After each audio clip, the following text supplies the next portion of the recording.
దానికి కాళిదాసు, నా సహన పరీక్ష తర్వాత చేద్దురు, ముందు నీళ్ళు ఇవ్వండి అని వేడుకుంటాడు.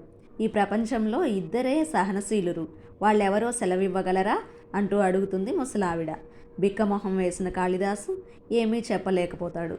అప్పుడు ముసలావిడ, ఒకటి భూమి, రెండవది వృక్షం అని బోధపరిచి, ఇప్పుడు నిజం చెప్పండి, మీరెవరు అని మళ్ళీ అడుగుతుంది ముసలావిడ.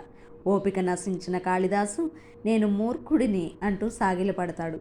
అందుకు ఆ అవ్వ నవ్వుతూ, ఇది అసత్యమే, ఈ రాజ్యంలో ఇద్దరే మూర్ఖులున్నారు. ఒకరు రాజ్యాన్ని పాలించే రాజు, అర్హత లేకున్నా ప్రజలపై మొత్తం పెత్తనం చెలాయిస్తుంటాడు.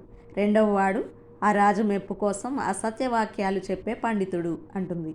ఆ జవాబుతో కాళిదాసుకి కనువిప్పు కలిగి ఆ అవ్వ కాళ్ళ మీద పడి క్షమాపణలు కోరతాడు.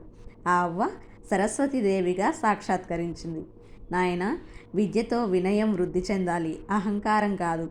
కీర్తి ప్రతిష్టల మాయలో పడిపోయిన నీ బుద్ధిని సరిచేయడానికే ఈ పరీక్ష అని చెప్పి మంచినీళ్ళు అందించి దాహం తీరుస్తుంది.